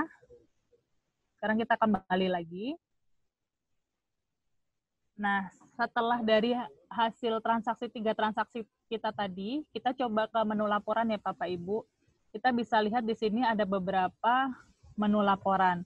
Nah, yang sering kita lakukan untuk melakukan pinjaman ke bank tuh tadi yang disampaikan ke Mbak Mega adalah kita sebagai UMKM itu belum memiliki laporan keuangan yang intinya tuh yang pas lah gitu. Nah, di sini kita sediakan menu laporan posisi keuangan raca yang bisa kita sampaikan ke perbankan sebagai salah satu lampiran pengajuan kredit kepada perbankan atau lembaga keuangan lainnya. Bapak Ibu bisa klik di menu laporan ini. Terus di sini kita sediakan bulan dan tahun. Karena kita tadi baru isi usahanya, mungkin Bapak Ibu bisa pilih tahunnya dulu, 2020, kita pilih yang bulan, terus nanti akan muncul bulannya, kita klik Juni. Nanti Bapak Ibu akan tampilkan laporan keuangannya. Di sini akan langsung muncul ya Bapak Ibu ya. Aset Bapak Ibu tadi berapa modalnya 20 juta yang kita masukkan. Kemudian kasnya sebesar 18.100.000 karena kita sudah melakukan pembelian persediaan sebesar 2.010.000. Nah, kewajibannya belum ada karena kita tidak memiliki utang atau kewajiban lainnya atau pendapatan diterima di muka. Nah, di sini akan terinformasi lagi nih, dari 20 juta yang Bapak Ibu miliki tadi, saldo laba yang Bapak Ibu miliki itu adalah sebesar 110.000. Ini untuk laporan neracanya. Kemudian laporan rinciannya, laporan laba ruginya Bapak Ibu juga bisa lihat di sini. Bapak Ibu klik lagi, pilih tahun yang sama, 2020, kemudian pilih bulannya, bulan Juni, kemudian klik tampilkan. Di sini akan terlihat laba ruginya. Dan laporan ini yang kami sediakan itu bisa kita ekspor ke PDF atau Excel. Nah, nanti munculnya ini yang tadi sudah saya buat. Ini dalam PDF-nya, Bapak Ibu, dan ini bisa Bapak Ibu langsung print atau Bapak Ibu langsung email ke AO Banknya juga bisa. Jadi si Apik ini sudah kita rancang supaya untuk memenuhi kebutuhan UMKM. Nah, tadi juga Bu Wulan juga menyebutkan adanya rasio-rasio. Di sini juga ada laporannya. Jadi Bapak Ibu nggak perlu bikin hitung secara manual. Di sini ada beberapa laporan-laporan yang bisa Bapak Ibu langsung gunakan. Nih di sini juga ada rincian kas, rincian giro. Jadi Bapak Ibu dengan menggunakan aplikasi si Apik ini kayak sudah bisa mengeluarkan laporan-laporan yang Bapak Ibu tidak perlu menghitung secara manual kembali. Nah, ini misalnya rincian kas. Bapak Ibu punya kasnya berapa sih selama bulan Juni? Bapak Ibu bisa pilih. Sama seperti tadi, kita tampilkan. Oh, kasnya selama bulan Juni yaitu 18.100.000. Seperti itu. Kemudian, misalnya kita lihat lagi laporan yang lain. Misalnya kita lihat laporan kinerja keuangan. Nah, ini yang tadi disebutkan oleh Bu Wulan adalah rasio likuiditas, solvabilitas. Bapak Ibu tidak perlu melakukan penghitungan secara manual. Dengan Bapak Ibu rajin menggunakan si Apik, rasio-rasio ini bisa Bapak Ibu gunakan untuk guidance dalam melakukan melihat kesehatan keuangan Bapak Ibu ya. Di sini ada, kita coba rasio likuiditas. Kita pilih tahun dan bulannya. Kita tampilkan. Nah, di sini Bapak Ibu akan terlihat nih, total aset lancarnya berapa, terus totalnya berapa, penjelasannya pun juga kita informasikan. Misalnya nilai rasio cepat Anda tidak terdefinisi karena kita masih melakukan transaksinya masih sedikit ya Bapak Ibu. Dengan Bapak Ibu sering melakukan transaksi, menginputkan transaksi usahanya di si Apik ini, maka rasio likuiditas, rasio solvabilitas, profitabilitas, Bapak Ibu tidak perlu melakukan penghitungan secara manual. Seperti itu. Nanti Bapak Ibu juga akan bisa melihat laporan trennya. Jadi tren pendapatannya dari bulan ke bulan, saya nambah berapa ya? Saya rugi nggak ya di bulan ini? Nah, di sini akan muncul. Nah, dia setiap bulannya akan tahu berapa tren pendapatan Bapak Ibu. Terus tren bebannya Bapak Ibu juga bisa dilihat di sini.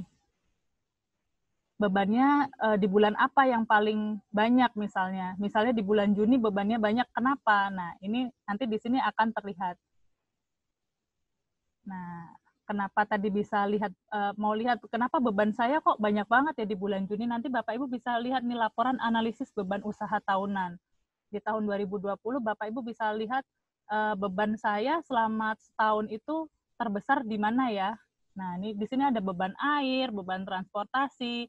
Jadi di sini bisa dijadikan Bapak Ibu bahan analisis bahwa misalnya, oh ternyata beban tenaga kerja saya besar tapi pendapatan saya kurang besar. Jadi mungkin bisa menjadi kebijakan untuk mengurangi tenaga kerjanya, atau misalnya beban teleponnya lebih banyak ya nanti pakai tidak perlu pakai telepon atau bagaimana, seperti itu. Baik Mbak Mega, seperti itu yang bisa saya sampaikan terkait dengan si Apik. Mungkin nanti kalau misalnya ada pertanyaan bisa disampaikan kembali. Terima kasih. Terima kasih Mbak Novita. Jadi seperti disampaikan Mbak Novita tadi ya Bapak Ibu, bahwa memang si Apik ini coba dikembangkan Bank Indonesia untuk memudahkan UMKM mencatat laporan keuangannya, dan di dalamnya memang sudah lengkap laporan-laporan termasuk untuk rasio-rasio keuangannya bisa dimunculkan di situ tanpa harus menghitung secara manual. Tetapi ya memang syaratnya adalah satu, harus rajin melakukan transaksi. Jadi sebenarnya ini kan untuk mengganti mencatat secara manual ya, dan memang harus dibiasakan gitu, yang dari awal yang tampaknya ribet gitu, tapi kalau kita memang disiplin untuk mencatat transaksi keuangan kita, maka untuk selanjutnya prosesnya akan lebih mudah, dan untuk pengembangan usaha kita pun insya Allah akan sangat bermanfaat si Apik ini. Demikian Mbak Ilona. Baik, terima kasih banyak Bu Mega dan Mbak Novita. Ini luar biasa sekali ya aplikasi si Apik. Jadi kita bisa langsung nih otomatis menerapkan prinsip-prinsip rasio atau self check up untuk keuangan pribadi dan usaha itu melalui sistem si Apik. Jadi tidak perlu lagi melihat rumus-rumus yang diperlukan lalu menghitung manual, laporannya semua sudah otomatis tersedia ya. Asal memang untuk setiap transaksi itu diinput secara akurat ke dalam aplikasi si Apik ya Bu. Baik, kita akan lanjut ke beberapa pertanyaan. Mungkin untuk Bu Mega nih Bu. Halo. Iya Mbak, iya. Halo. Halo. Oke, Ya. Bu Mega, maaf, internet saya mungkin agak nge-lag tadi ya. Ada pertanyaan nih, bagaimana sih keamanan data si Apik? Apakah BI memiliki akses terhadap data tersebut? Mungkin ada kekhawatiran nih, apakah data-data laporan keuangan ini nanti bisa di-share ke otoritas pajak atau yang lain-lain gitu. Jadi bisa saya jawab lah Mbak, kalau untuk keamanan data tidak usah khawatir, karena data yang dari si Apik ini, kalau untuk yang si Apik yang di aplikasi menggunakan web, memang masuk ke server ke Bank Indonesia, karena kan ini kan terkait dengan proses pengolahan data yang ada di aplikasi si Apik itu sendiri gitu sebenarnya. Tetapi tadi sebenarnya di video juga udah disampaikan ya, bahwa untuk keamanan data ini sebenarnya tidak perlu khawatir, karena data ini akan terjamin kerahasiaannya di satu sisi itu. Mungkin nanti Mbak Novi bisa menambahkan ya untuk dari sisi teknisnya. Dan di sisi lain, kalaupun Bank Indonesia akan menggunakan untuk keperluan untuk informasi penentuan kebijakan, itu pun tidak dilakukan analisa secara perorangan, tapi analisanya secara agregat. Jadi memang sebenarnya tidak perlu khawatir bahwa nantinya data ini akan bisa diinformasikan ke pihak lain ataupun untuk kepentingan tertentu, itu tidak ya. Barangkali Mbak Novita mau menambahkan dari sisi teknisnya? Iya. Jadi sebenarnya teknisnya seperti ini Bapak Ibu, kalau untuk si Apik desktop itu sebenarnya akan otomatis masuk ke web Bank Indonesia seperti yang disampaikan oleh Mbak Mega tadi. Nah, kalau untuk si Apik mobile itu sebenarnya masih semi online. Jadi data-data yang Bapak Ibu sampaikan di dalam si Apik mobile tersebut masih tersimpan di lokal handphone masing-masing.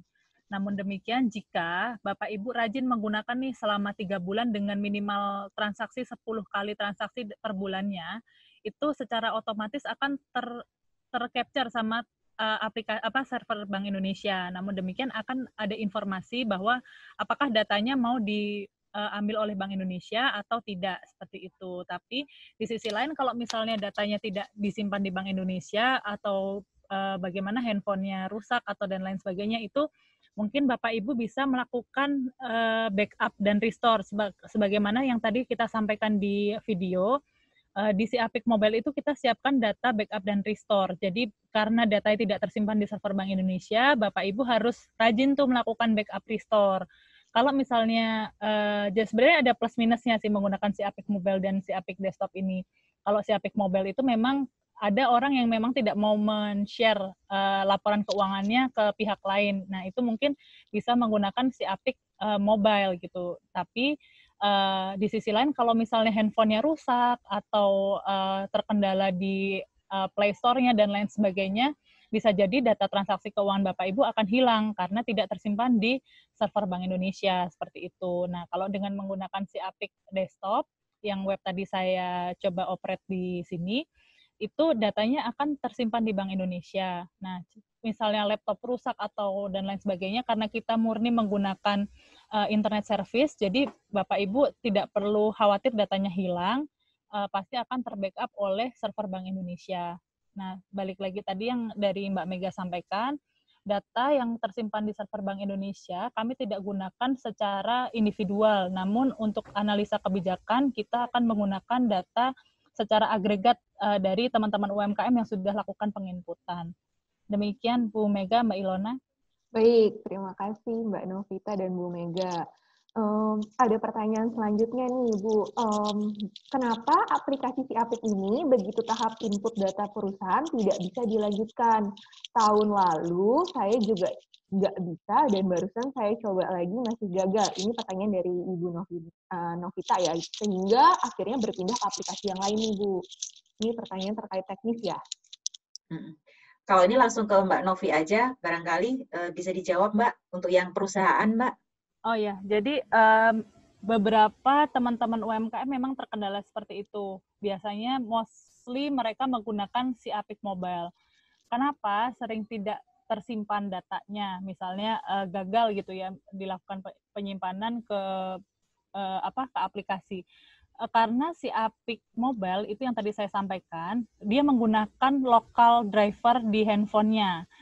Jika local driver di handphonenya itu penuh, maka secara otomatis data-data yang ada di yang Bapak Ibu miliki yang sudah diinformasikan ke si Apik bisa saja tidak tersimpan gitu, karena sebenarnya balik lagi ke performa handphonenya, apakah RAM-nya cukup atau kapasitasnya cukup atau tidak untuk melakukan penyimpanan data seperti itu.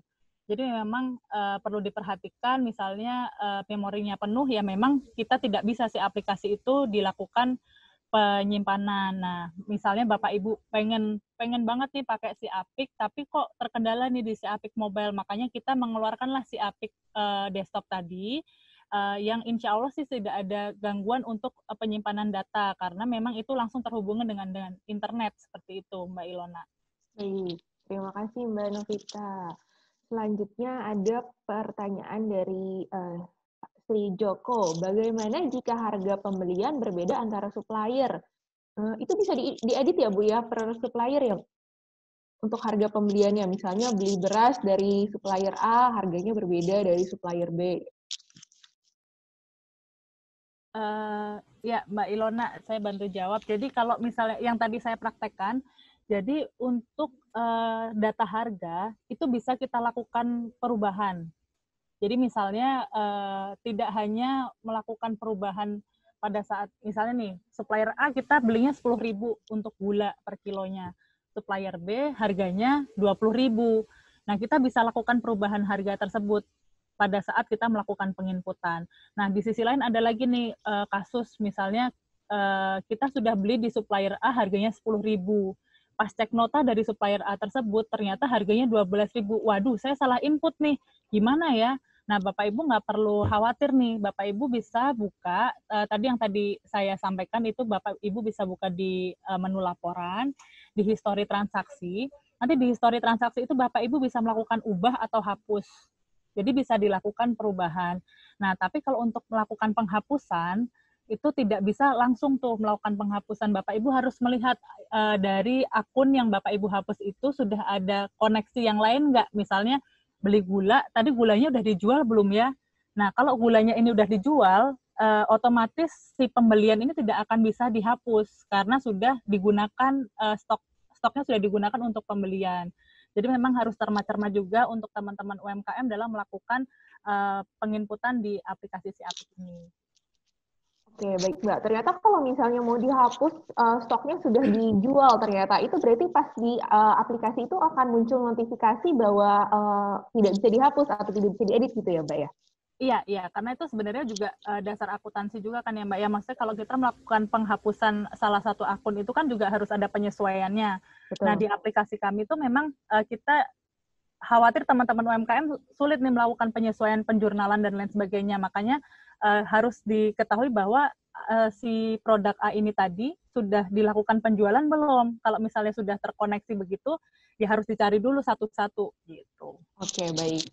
Pertanyaan teknis selanjutnya nih, saya gagal mengisi poin kelurahan karena tidak terdata dan tidak bisa ditulis manual, sehingga tidak bisa lanjut ke next step kali ya. Apakah memang kelurahan ini wajib diisi, Mbak Novita? Untuk kelurahan wajib diisi. Jadi misalnya gini, kalau memang kelurahannya belum terdaftar, nanti mungkin bisa diinformasikan ke kami melalui nanti kita kasih itunya ya, ada kayak kontak centernya, nanti bisa telepon ke bicara atau bisa email ke siapik@bi.go.id. Nanti diinformasikan misalnya kelurahan A belum terdaftar di provinsi apa, kecamatan apa. Jadi nanti kita akan lakukan inquiry lagi dan kita akan lakukan masukkan ke sistem untuk si kelurahan tersebut. Tapi kalau misalnya mau buru-buru dipakai nih, misalnya kelurahannya tadinya misalnya di Gambir, ternyata tidak terdapat tuh kelurahan Gambir. Monggo aja kalau memang mau diisi kelurahan lain. Tapi kalau untuk supaya lebih firm, Bapak Ibu bisa melakukan email ke kami di siapik@bi.go.id atau telepon ke 131 supaya kita lakukan perbaikan pada aplikasi kami. Seperti itu Mbak Yolona.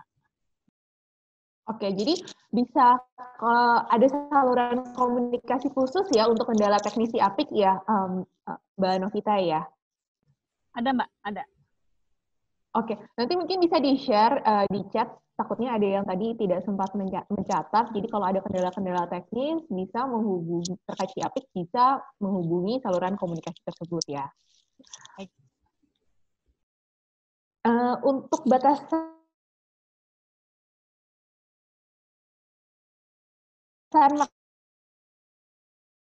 maksimum ada limit transaksi juga, Mbak? Gimana Mbak? Sorry Mbak. Halo? Si Apik?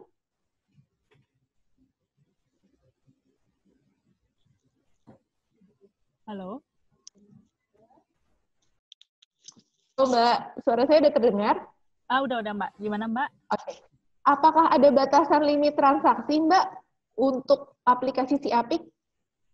Nggak ada sih batasan limit transaksi. Jadi mungkin ada teman-teman yang menggunakan aplikasi di luar yang memang masih ada yang free ya. Itu biasanya tuh satu hari dibatasin 5 transaksi. Nah kalau si Apik ini memang kita desain gratis dan teman-teman bisa masukin data keuangannya kapanpun, berapapun, itu silahkan aja. Baik, jadi memang ini pure 100% tidak ada, misalnya tidak ada batasan-batasan atau perlu upgrade untuk memanfaatkan fitur-fitur tertentu gitu ya Mbak ya? Iya Mbak, nggak ada. Kita selama ini aplikasi memang kita sediakan secara gratis dan memang kalau untuk upgrade, untuk khusus si Apik Mobile, mungkin Bapak Ibu juga harus tetap cek nih ya di App Store atau di Play Store-nya apakah ada updatean terbaru. Khawatirnya ada fitur-fitur yang memang tidak bisa langsung digunakan nih. Kok misalnya temennya loh, kok ternyata di situ bisa pakai fitur A, di tempatku belum bisa. Nah itu mungkin Bapak Ibu juga harus cek di App Store atau Play Store-nya. Nah kalau untuk si Apik desktop, Bapak Ibu tidak perlu khawatir, kita akan selalu melakukan update di aplikasi tersebut secara online. Seperti itu.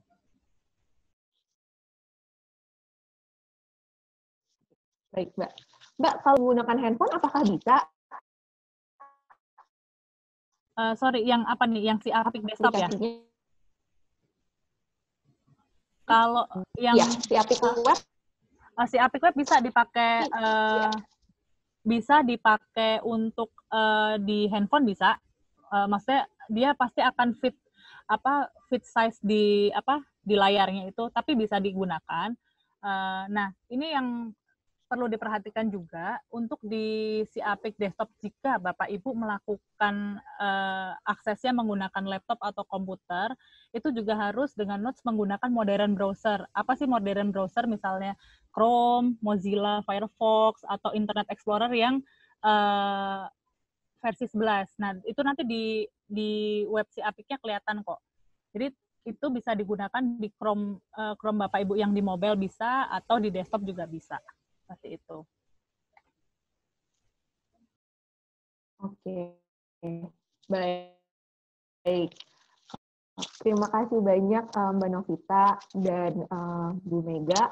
Saya akan beralih ke pertanyaan untuk Bu Wulan. Sementara kalau ada Bapak Ibu yang masih ingin bertanya terkait aplikasi Si Apik, boleh dituliskan di kolom chat Facebook atau Zoom-nya. Untuk Bu Wulan, ada pertanyaan nih. Terkait investasi rumah atau properti, apakah itu terhitung sebagai aset pakai atau aset investasi, Bu? Oke, terima kasih Mbak Ilona. Sebelumnya saya apresiasi banget ya aplikasi Si Apik dari Bank Indonesia. Karena gini, teman-teman UMKM itu yang sering adalah males nyatet karena ribet. Nah, tadi begitu udah dijelasin sama Mbak Novita, nggak ada ribet lagi. Bahkan kinerja keuangannya, rasionya udah nggak perlu bikin manual. Ya, jadi udah nggak ada alasan lagi buat teman-teman UMKM bilang, saya nggak nyatet karena ribet, nyatet tuh susah gitu ya. Saya harus paham jurnal-jurnal macam-macam akuntansi. Enggak kok, tadi udah didemokan dan mudah sekali. Jadi buat teman-teman begitu selesai sesi ini, kalau bisa udah mulai melakukan pencatatan. Dan tadi rasionya langsung keluar loh ya, jadi udah nggak perlu ngitung manual. Nah, ini luar biasa ya, jadi saya apresiasi banget sama Bank Indonesia karena memang tadi berusaha UMKM itu bisa naik kelas ya, karena salah satu yang di perekonomian kita itu salah satu basisnya gitu ya, salah satunya adalah UMKM.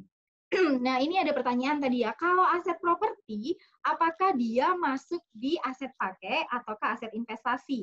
Nah, kita lihat dulu nih, kalau propertinya berupa rumah yang ditempati, maka kita masukkan ke aset pakai. Karena logikanya gini loh ya, misalnya kita butuh-butuh kan nggak serta-merta kita jual, lalu kemudian kita pindah rumah gitu ya. Itu yang pertama. Dua, bisa jadi kan rumah ini kita ada biaya perawatan, tapi kita nggak dapat penghasilan dari rumah ini. Nah, jadi kalau rumahnya tadi kita tempati saja, maka dia akan jadi aset pakai. Masuknya di situ. Tapi begitu kita misalnya punya rumah kedua nih, buat kontrakan gitu ya, buat kos-kosan. Nah, ini kita bisa kategorikan aset investasi karena dia menghasilkan pendapatan untuk kita. Nah, kalau rumah itu, properti itu enaknya adalah nilainya terus-menerus naik. Cuman ingat bahwa rata-rata kenaikan ini kan dalam jangka panjang gitu ya. Jadi kalau nggak bisa kayak jual kacang goreng gitu loh, kalau properti itu. Jadi jangan masif nggak punya duit tunai sama sekali dibeliin properti semua gitu. Nah, kalau kondisi saat ini, saya sambil nambah info nih ya, kondisi saat ini bisa dibilang memang ada sedikit penurunan di dalam harga-harga properti. Jadi kalau itu sesuai sama tujuan keuangan teman-teman, bisa tuh beli properti, tapi harus sesuaikan tujuan keuangan. Nah, makanya saya selalu bilang nih, investasi itu basisnya adalah tujuan keuangan. Gitu Mbak Ilona. Baik, untuk pertanyaan selanjutnya dari Mbak Retno. Mau bertanya untuk Bu Wulan, Bu, untuk UMKM yang modalnya masih kecil, belum sampai 50 juta, sebaiknya investasi apa yang dilakukan? Reksadana, saham, atau obligasi pemerintah? Oke, nah gini, kita balikin dulu nih. Jadi maksud pertanyaannya ini apakah sekarang punya duit cuma 50 juta? Mau dipakai usaha belum nyampe? Nah, ataukah gimana? Tapi saya jawab garis besarnya nih ya. Jadi begini, kalau kita mau investasi sebenarnya ada 3 variabel yang kita lihat. Jadi yang pertama adalah tujuannya apa? Mau invest ini dipakai buat apa? 2, butuhnya duit lagi kapan? Gitu ya. Karena ada investasi yang jangka pendek maupun jangka panjang. Nah, yang ketiga adalah profil resiko kita. Nah, jadi contoh nih, duit 50 juta. Saya butuhnya tahun depan. Duit ini saya butuhnya tahun depan buat modal usaha. Tiba-tiba saya masukin aja tuh ke reksadana saham atau saya beli saham. Ingat, saham itu fluktuatif, apalagi di kondisi perekonomian seperti ini.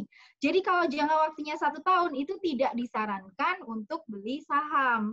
Karena apa? Bisa jadi pas kita butuh duitnya, pas harganya lagi turun. Kalau saham biasanya di atas 5 tahun, jadi jangkanya agak panjang. Jadi urutan jangka waktu nih ya, jadi karena kita tadi nggak jelas nih butuhnya kapan, profil resikonya gimana gitu ya. Kalau kita bicara jangka waktu, ketika jangka waktunya pendek, maka kita ambil yang resikonya paling kecil. Tapi tentu saja resiko kecil, maka return-nya kecil. Karena high risk, high return. Low risk berarti low return. Nah, yang resiko kecil nih ya, kalau misalnya dalam jangka waktu setahun nih, 1 bisa di reksadana pasar uang, karena resikonya kecil. 2 bisa di deposito. Tapi kalau mau saya kasih gambaran nih ya, deposito itu kurang lebihnya sekarang 5,5–5,8% tuh 1 tahun. Reksadana pasar uang masih ada tuh yang bisa dapat 6–7%. Kok kecil, Bu? Iya, karena resikonya lebih kecil. Nah, misalnya teman-teman tadi butuhnya 2–3 tahun lagi, terus maunya agak-agak apa ya, yang tengah-tengah deh gitu ya. Nah, itu kita bisa masukkan di obligasi pemerintah misalnya, karena jangka waktunya 2–3 tahun. Bisa juga masuk di reksadana pendapatan tetap. Nah, bisa ke situ. Terus misalnya nih jangka waktunya lebih lama, nah kita bisa ambil yang resikonya lebih tinggi, seperti saham, reksadana saham itu harus jangkanya panjang. Nah, jadi tadi Mbak Retno tentukan dulu nih, duitnya mau dipakai apa, butuhnya kapan? Oh, butuhnya saya masih 6 tahun lagi, Bu. Ya udah masukin aja reksadana saham. Meskipun misalnya, Bu, tapi kan kondisi pasar sekarang lagi seperti ini gitu ya. Tapi kalau 6 tahun lagi butuhnya, 5 tahun lagi, itu jelas naik ya. Selama periode dari pengalaman nih ya, kalau ada periode krisis kurang lebih setahun 2 tahun itu udah melesat lagi. Jadi jangan khawatir. Nah, makanya ini nggak bisa buat jangka pendek, karena takutnya pas butuh, ternyata pas turun. Nah, jadi gitu Mbak Ilona. Jadi 1, tentukan tujuan, jangka waktu, sama profil resiko ya. Ada teman-teman yang mungkin, saya pernah bilang tuh, jangankan gitu, utang 5.000 nggak dibayar aja nggak bisa tidur gitu ya. Nah, kalau udah yang seperti itu kan berarti konservatif. Ya kaget tiap hari lihat harga saham fluktuatif bisa deg-degan gitu ya. Kalau konservatif cari resiko yang lebih aman. Tapi ada yang cuek-cuek aja tuh, misalnya saham lagi turun 30% juga baik-baik aja. Nah, berarti agresif, nggak masalah. Ada yang di tengah-tengah, berarti moderat. Nah, itu disesuaikan. Jadi 3 ya variabelnya, tentukan tujuan investasi, butuh duitnya kapan, dan profil resiko kita. Gitu Mbak Ilona. Terima kasih Mbak Wulan. Ada pertanyaan lagi nih Mbak. Berapa persen sih tabungan cash dan berapa persen tabungan emas?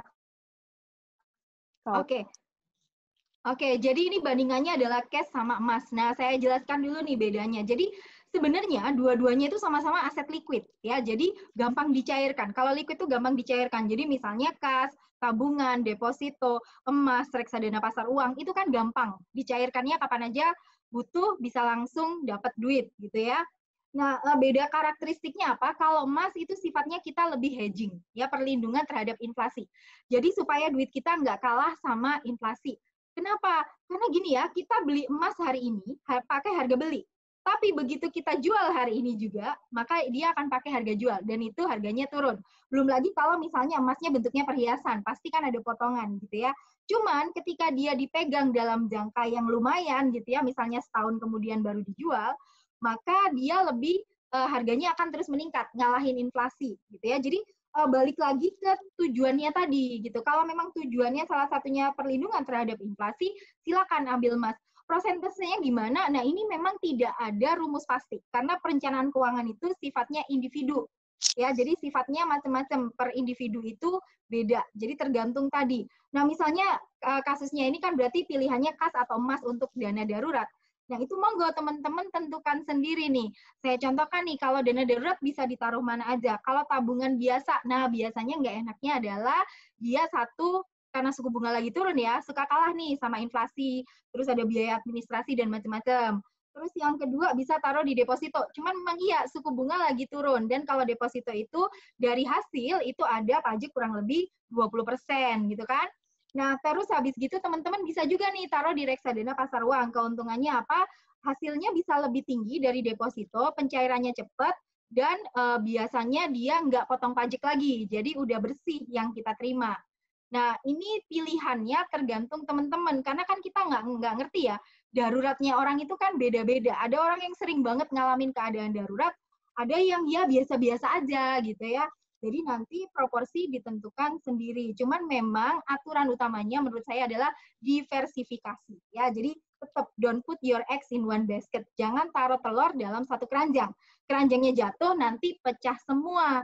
Nah, jadi memang kita mendiversifikasi aset itu penting banget. Jadi jangan semua gitu ya, 5 miliar nih saya taruh tabungan di satu bank. Itu pun ya kalau banknya ada kegagalan, kita kan cuma dapat balik 2 miliar ya, yang ditanggung sama LPS kan memang angkanya segitu. Nah, jadi makanya diversifikasi. Tapi persentase berapa itu tergantung individu, Mbak Ilona. Makanya sering saya bilang nih, kalau mau perencanaan keuangan pribadi itu memang ada gitu ya. Jadi kan banyak nih misalnya perusahaan training nih buat karyawannya gitu. Nah, yang sering itu gini Mbak Ilona. Jadi kadang perusahaan itu kan supaya karyawan itu nggak fraud, nggak korupsi gitu, itu dia yang dia tingkatkan itu income-nya. Jadi dipikirnya kalau income besar nih nggak akan nih melakukan fraud meskipun ada kesempatan dan peluang. Tapi ternyata banyak juga yang tetap fraud gitu ya, meskipun gajinya udah gede. Ternyata permasalahannya adalah dia nggak ngerti perencanaan keuangan. Kalau kita nggak ngerti perencanaan keuangan, mau duit berapapun itu nggak ada cukupnya, Mbak Ilona ya. Jadi pasti habis-habis aja gitu ya. Jadi antara gaya hidup itu nggak match sama penghasilan. Makanya kenapa teman-teman perlu banget untuk belajar perencanaan keuangan. Gitu Mbak Ilona. Baik, terima kasih Mbak. Mbak, ada pertanyaan lagi nih terkait rasio keuangan. Rata-rata untuk industri itu bisa dicari di mana ya Mbak ya referensinya untuk usaha saya? Oke. Untuk masing-masing jenis usaha, Sebenarnya gini nih. rasio yang sehat. Oke, nah sebenarnya gini, kalau rasio keuangan itu salah satu yang kita bandingkan itu adalah dengan kondisi masa lalu kita sendiri. Jadi kalau sudah ada improvement, itu sudah baik gitu ya. Jadi terutama untuk UMKM. Jadi kayak orang gini loh, hidup itu kan kadang nggak bisa selalu bandingin sama orang lain karena timingnya beda-beda. Cuman kita harus jadi versi lebih bagus dari diri kita yang dulu. Nah kalau rasio keuangan itu mostly seperti itu. Nah memang ada standar, cuman biasanya ini by research, Mbak Ilona. Jadi karena gini ya, karena memang industri ini kan terkait dengan human behavior. Kalau by research ada misalnya peneliti, misalnya nih salah satu ahli keuangan perbankan nih, Kasmir gitu ya, dia ngeluarin tuh ada tuh. Jadi misalnya kalau rasio ini maksimal segini, rasio ini maksimal segini gitu ya. Itu pun itu umum global. Jadi nggak selalu bisa per usaha gitu ya. Jadi nomor satu kata saya, ketika teman-teman udah kelihatan ada rasio dan bingung nih ya, rasio ini gimana nih digimanain. Tadi kan saya udah kasih beberapa panduan nih, angkanya kalau bisa yang ini harus lebih tinggi, yang ini harus lebih rendah. Tinggi rendah dulu dibandingkan sama yang masa lalu kita. Jadi kalau misalnya nih, tadi rasio utangnya ketinggian nih, rasio utangnya ketinggian. Nah, begitu sekarang kita hitung lagi, ternyata udah bisa turun. Itu sebenarnya udah improvement. Nah, tapi memang juga penting untuk membandingkan diri kita kan dengan standar industri. Nah, cuman kalau mau jujur, saya nggak bisa bilang bahwa industri ini harus lihat di sini, industri ini harus lihat di sini, karena memang sifatnya tadi ada yang global gitu aja, gitu ya. Tapi jadi saya nggak tahu nih, mungkin dari Bank Indonesia punya nggak standar rasio? Kalau bagusnya segini nih gitu. Karena kalau setahu saya dia by research gitu ya. Jadi kalau research ada semua tuh. Jadi tinggal di googling aja research itu ada. Menurut ini harusnya segini, harusnya segini. Tapi memang tadi ya nomor satu bandingkan sama diri kita yang di masa lalu atau usaha kita di masa lalu. Gitu Mbak Ilona. Oke. Bu Mega, apakah dari Bank Indonesia ada melakukan research terkait rasio-rasio keuangan yang sehat sebagai acuan? Halo, ya Mbak Ilona. Kepada dari Bank Indonesia, Bu? Iya.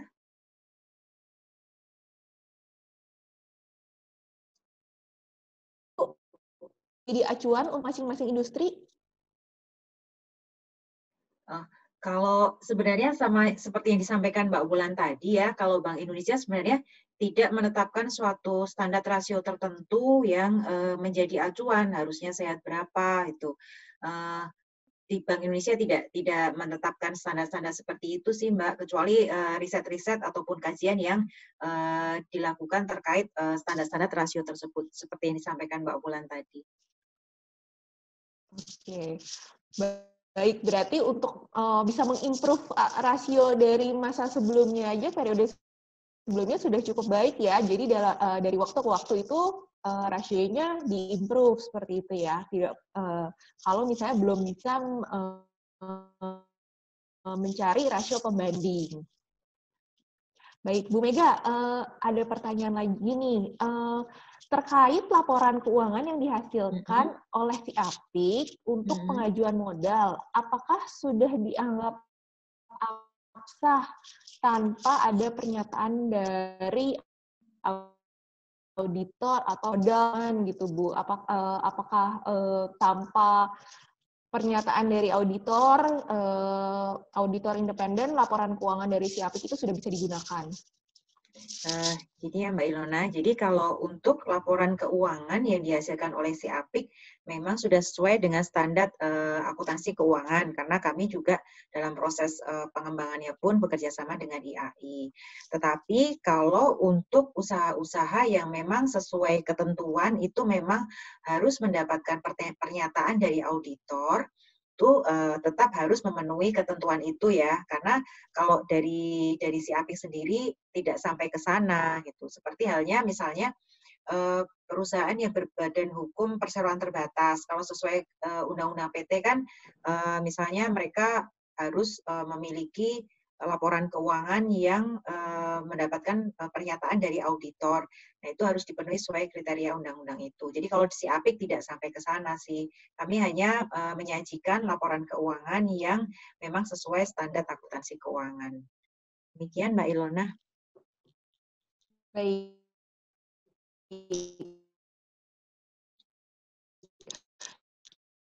Jadi tergantung dari skala usahanya ya, tidak semua usaha mempunyai laporan audit ya Bu ya. Kalau memang perusahaannya diwajibkan, maka perlu mencari auditor independen untuk memverifikasi laporan keuangan yang dihasilkan, gitu ya. Baik, terima kasih sekali untuk Mbak Wulan, Bu Mega, dan Mbak Novita atas waktunya dan kesediaannya untuk berbagi ilmu dengan kita, teman-teman UMKM dari seluruh Indonesia. Saya atas nama Smesco dan Kementerian Koperasi UMKM mengucapkan banyak terima kasih. Mudah-mudahan kita bisa bertemu di lain waktu. Terima kasih, Bu. Sama-sama, Mbak. Semoga bermanfaat. Terima kasih. Nah, untuk teman-teman yang ada kendala teknis, tadi sudah diberikan di kolom chat.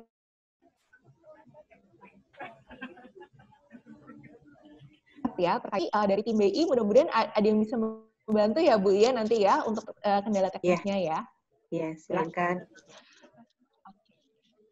Dan bagi Bapak Ibu yang membutuhkan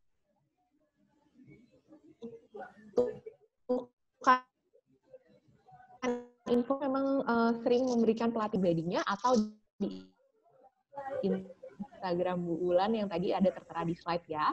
Kalau teman-teman ada membutuhkan pelatihan-pelatihan untuk financial planning atau untuk menganalisa lebih jauh terkait laporan keuangan usahanya.